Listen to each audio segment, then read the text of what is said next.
Hari Om, Namaste, Lakshmi here.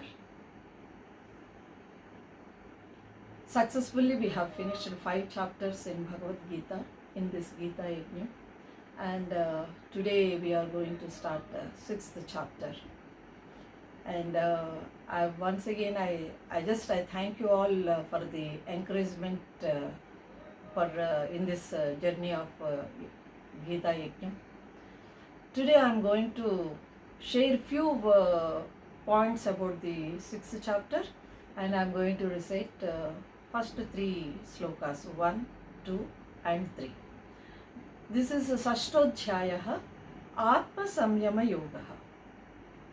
In few editions it is also known as Dhyana Yoga. Atma Samyama Yoga is Atma is has the body, senses, mind, all the things. So Atma Samyama Yoga, hence that name. And the other editions have Dhyana Yoga. So whatever it is, mostly Atma Samyama Yoga is known to many people. So of course Dhyana Yoga also. So let me finish the recitation of the first 3 slokas. अथ षष्ठोऽध्यायः आत्मसंयमयोगः श्रीभगवानुवाच अनाश्रितकर्मफलं कार्यं कर्म करोति यः स सन्न्यासी च योगी च न निरग्निर्न चाक्रियः. The second one, यं सन्न्यासमिति प्राहुः योगं तं विद्धि पाण्डव न ह्यसन्न्यस्तसंकल्पो योगी भवति कश्चन. The next sloka, third one, आरुरुक्षोर्मुनेर्योगं कर्म कारणमुच्यते योगारूढस्य तस्यैव समः कारणमुच्यते. In Bhagavad Gita, in one chapter,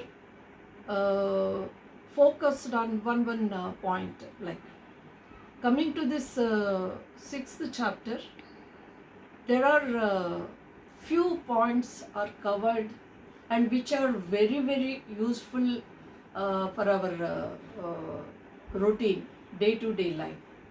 Actually, first it is karma and yogi, sannyasi and yogi. So what the sannyasi and what is the yogi? So we often get confused or have some doubt. What is the sannyasi and yogi are both the same? Such points are discussed here. Coming to the first 3 slokas, we have to do our work. Okay. So even if you do work, you don't work, it makes no difference for you. You may think that, but it's not like that. Doing the work wholeheartedly and not expecting anything. That is sannyasatvam, and after that yogatvam. Sannyasi is a person who renounces everything, means everything. Sannyasi means he will, once he has taken the sannyasam, he will live with the bhiksha. The bhiksha also he will collect how much it is required for him for one time. So he will not have morning, afternoon and evening. So for that he will take the food, and that only he will take, and he will cook. It is not that a parent, he will stay with the sannyasi will stay with the parents they will take care. No. So once he has taken the sannyasa, he renounced everything. So that everything he will take care of himself. He will take care in emergency, like how he takes care about the people. He will take care of the parents also, or anybody in that matter. So sannyasi, once the sannyasatvam has come, then only he can become the yogi. Yogi also, actually we do the work. Yeah, I am doing the work, I am not doing this. It's not simply you say it's not the yogatvam or sannyasatvam and we are doing the work. So you do the work and expect nothing. So for any work, definitely we will expect. But 1 rupee work you do and you will expect for the thousands and that leads to the greedy. So actually, so we have to do work without expectation. See, once we do without expectation, 60% of the problems are solved. We don't have any problem at all because we are doing our work sincerely, because it has to be done and we are doing it. The result, okay, it will come, maybe in a big way or in a small way, but whatever it is, a small way it is coming, it is sufficient, more than sufficient to you, then you be happy. So we have to do the work without expecting anything. Then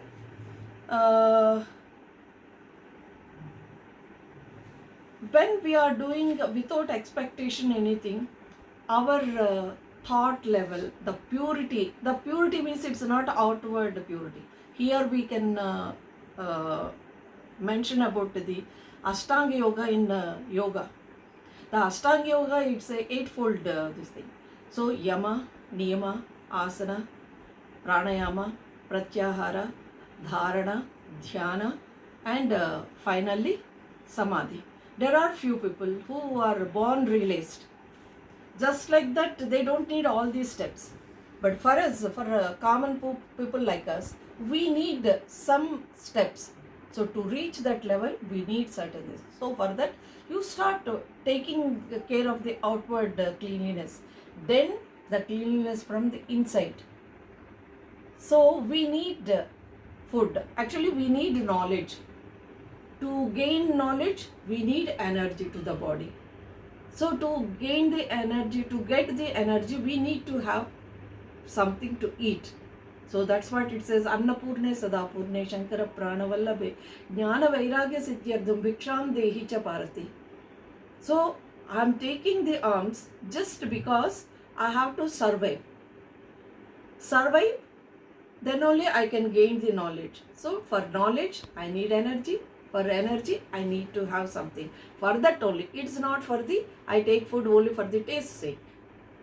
So to survival, to take the body into fit, to gain more knowledge and to reach the Paramatma's level. So we can become very dear to the Paramatma.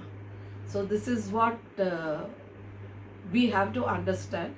So simply we did work, yeah, outwardly we have done, no, it should be from inner side. You do the work, morning you get up, what are all the works you are doing. So here also, if you go a little further in this chapter, some points are mentioned about the related to yoga. Those who do yoga, for them they will really enjoy it very much. So in Bhagavad Gita, there is nothing which is not touched. Everything is touched. Just only we have to understand that and follow it. To understand, read several times. Then automatically the first time you read, some meaning you will understand. Then you go even further, a few more points you will touch. And again and again and again. Finally, something which is required for your life, you may get through this. So the Bhagavad Gita is not just a Bhagavad Gita. It is a way of living life happily. So here in this chapter,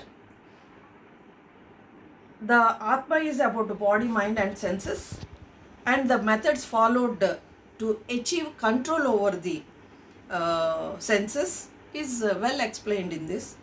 So hence that name I told already. And it is not the attire and resource, everything and sit somewhere and I'm done. It's not like that. Maybe it is outwardly, but purity from inside. That's what we have. I have mentioned about the Ashtanga Yoga in which comes in the yoga. So just enjoy each and every word and live happily. You are not well, read the Bhagavad Gita. Somewhere, some point you will catch it. And before I wind up the session, very recently, just a few days back only, we have finished the 100 days of this Gita Yajna. For that, I'm very, very, very much thankful to my students for their excellent support, and of course for the subscribers. So I'm expressing the love and the gratitude. The love is I'm getting from the subscribers. Thank you very, very, very much. Thank you very much. Hari Om.